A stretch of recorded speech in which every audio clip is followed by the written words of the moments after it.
first time I've used my car for about 4 weeks because I've been using the buggy. Just been up to meet company working for Cadent Gas. They're looking at putting a hydrogen pipeline through the land, and they want to come on in a field of oilseed rape. They've got to go diagonal across it.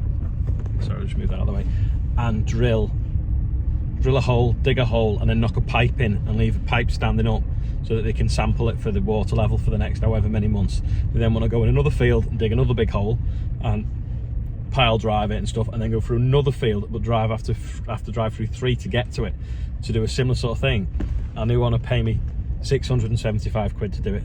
I was just like, are you joking? There's 27 acres of oilseed rape, you want to drive diagonal across? I said, once you've done that, you've opened it up to the pigeons.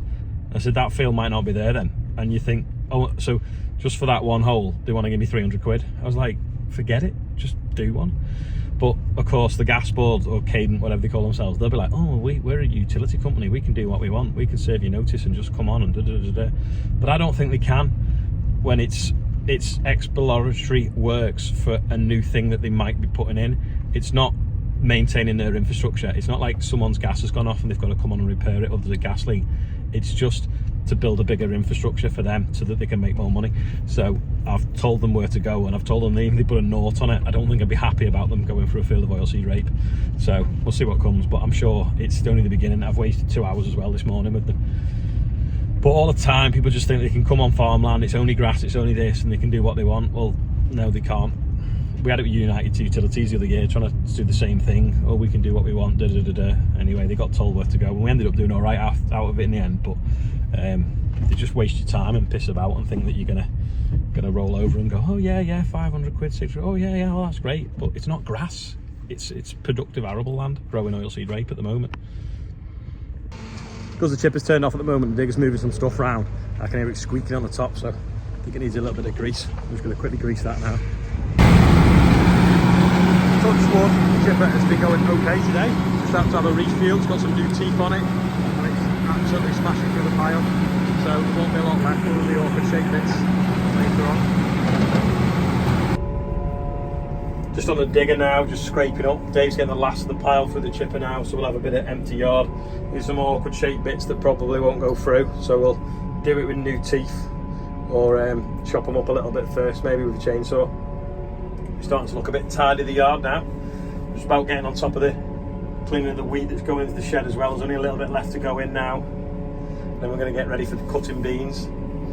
Loads of people saying about the price of the straw last night, sorry. So yeah, I said it costs 50 quid a tonne to get it there. Of that £50 though, that's including what we've carried out the field in nutrition. So it only costs us maybe 15 quid a bale, so 15 quid a tonne to bale it perhaps, and then maybe something similar to get it back to the yard, maybe a little bit less. But the rest of that tonne price is the actual cost of fertiliser that's left the field to be in that stack. Mini Merlot is brushing the drying floor off.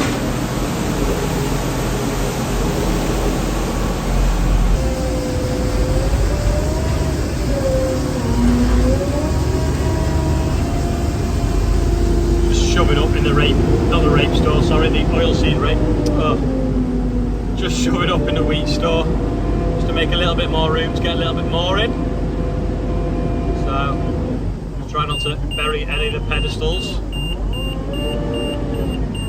Those is on the limit. Something tells me the scrap skip was in the wrong place.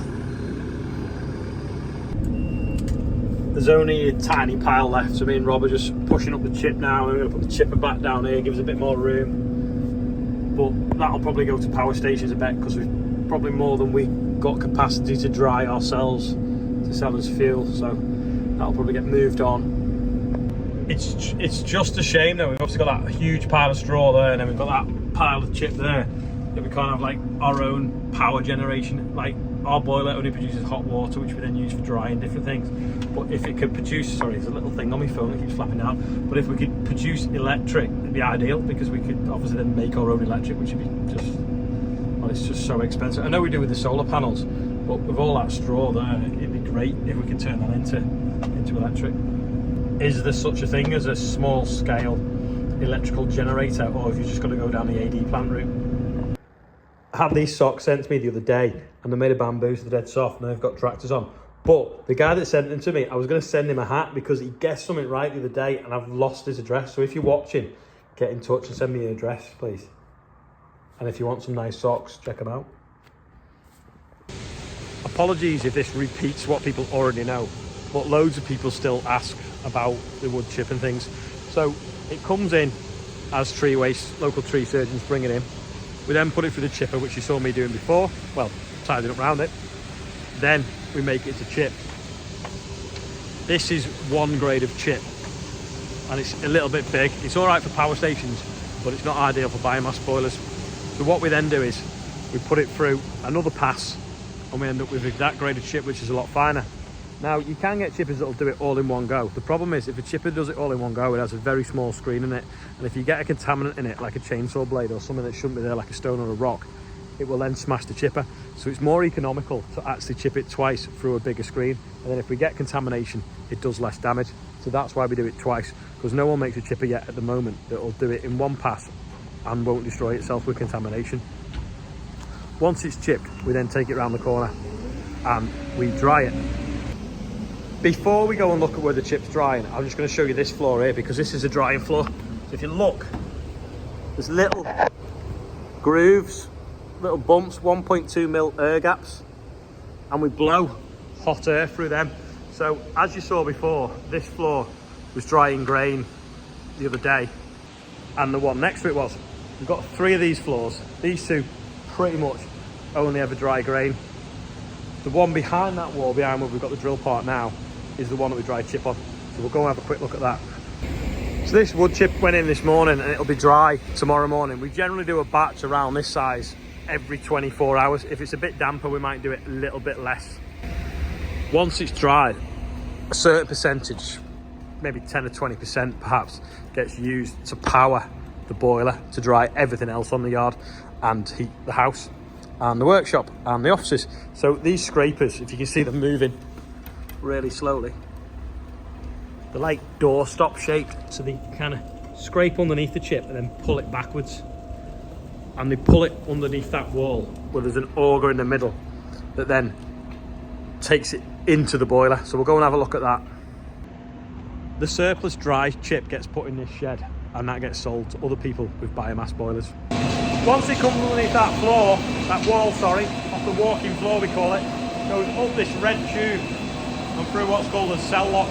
That stops any air getting sucked into the boiler, because it wants to control its own airflow to get a clean burn. And also, if there's ever to be a fire and it's electric to go off and the boiler to burn backwards, it's sealed and can't burn back to its fuel source. So it runs automatically. Every time it needs chip, it calls for it, and it's all controlled by this computer. At the moment, the water temperature in the boiler is 88 centigrade, and none of the motors are running, just the fans. They will turn on automatically when they need to. So it goes into this big box, and that's where it gets burnt and it produces heat. So we'll walk around the corner, and if we open this window, you can see the flames in there where it's burning. A bit hard to see, but it's pretty hot in there. The wood chip burning produces hot water, of which then we pump all around the yard. So this pump here pumps to the farmhouse, this one pumps to the workshop and the offices. This pump dries the grain dryer down the yard that used to run off kerosene, and it's now been converted to run off hot water. And this pump pumps to the big fan behind this wall, which we'll go and have a look at now.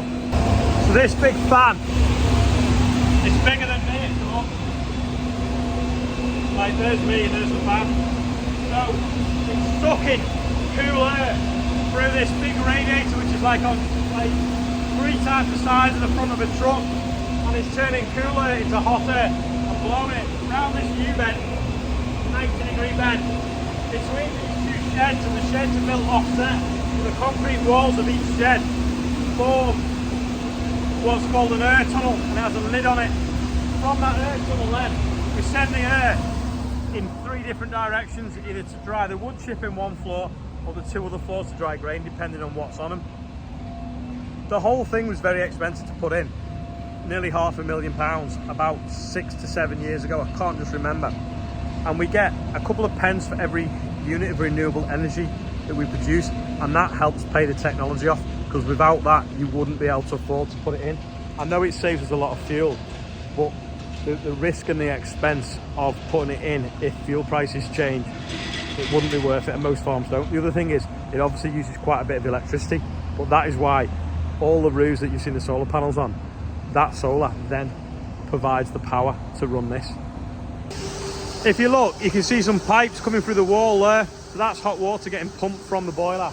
And the front of that grain dryer has got a massive heat exchanger on it. So rather than sucking its air through and blowing kerosene and igniting it and using an oil burner, it now just pulls hot air through a heat exchanger. So there's a little bit of spring wheat in there that we cut the other week, and it's a bit damp off the headlands, so that's getting dried. But we haven't had to dry that much grain this year. First, when we got going, we had that sort of patchy wheat, but some of it's coming really dry, and the barley obviously needed drying. But the whole system runs off renewables. We can run it overnight, and we do run it overnight, but we don't really like to run it overnight too much because we've not got the solar, and that means we're buying electric, and electric at the moment is very expensive. You can bolt what's called a CHP unit on it, which is called Combined Heat and Power, and that is a bit like an air conditioning unit, but in reverse. So you sort of like heat up a gas and it drives a turbine, then you cool the gas down by using the hot air off that gas to run drying floors or dryers. Once you've cooled it down, it goes back to a liquid, and then you go again, and it produces electric at the same time. Ours doesn't do that. They're even more expensive, and they're quite sort of troublesome. They've not got the technology just quite right at the moment, but it'd be great if they did, because also if we ever run out of wood chip, we can use all that straw, and that's why we bale all the oilseed rape straw as well, because we can use that as fuel. Because in the winter, obviously the tree waste slows down coming in. We've got a bit of a surplus at the moment of wet stuff. I don't know whether we'll have enough capacity to dry all that, but like I said, we may sell some of that off. But that is how the biomass boiler works on the farm, and that is why we seem to mess around with wood chip and do different things, because it's a bit of diversification. Obviously there's a value in some of this, and when we dry it, it's obviously got a better value, although we do lose half the weight in the drying process as well. So it needs to be worth a lot more because you've lost half the weight. So sometimes we do sell it wet and sometimes we sell it dry. So that is a little bit about the biomass boiler. I feel like today I've been on the phone most of the day, ordering things, sorting out some fans for the shed, because we realised we've not quite got enough this year. Some were broken, so I've been shopping around trying to get a good deal on them. A lot of time taken up this morning as well by the gas board. So I thought, well, I'll show you the boiler so it's not a completely boring video. Also, this is similar to what I put on TikTok the other day, and there's 130,000 people watched it. So I thought, well, it's obviously, if they find it interesting, hopefully you will anyway. So I'm going to go do the birthday bumper now. Today's birthday bumper is massive. We've got my dad on it, got Gaz Abbott, Richard Newsom, Paul McCabb, Lewis Smith, Matthew Busby, is it? Stuart Barrett, James Standen, Jim Davison, Philip Francis, Bruce Harrison, and Freddie Chugg. Happy birthday, everybody on the birthday bumper, and anyone else whose birthday is. I can't believe I just did that in 17 seconds as well, because I thought it was pretty big. £8,600 as well. So thank you. This is today's quiz question. These two things have been delivered. Does anyone know what they are and why we've got them? If you think you know, leave a comment below. Yesterday's quiz question, of course, was, if you knew, you knew, the sieves inside the combine. So they clean the grain from the chaff and sort it all out. So fan blows below, chaff floats out the back, heavy grain drops in, combine sorts it, puts it in the tank. Before I forget, Amanda with the sheep, she also works for McVeigh Park, and they do clip-axe fencing. They've got a demonstration tomorrow at Adam Hunter's farm. So I'll leave the flyer for it as the outro at the end. So if anyone wants to go, they can go up there and say hello to them all. And I think you might get a discount if you mention me. Now Amanda's going to kill me. Anyway, that's it for today. Thanks for watching. Rain did stop play, and I still need to sort out that weather station, because someone said that it does get spiders in it in dry weather, so that I need to take it apart and have a look at it. But yeah, see you all tomorrow, and hopefully we can get some farming done again.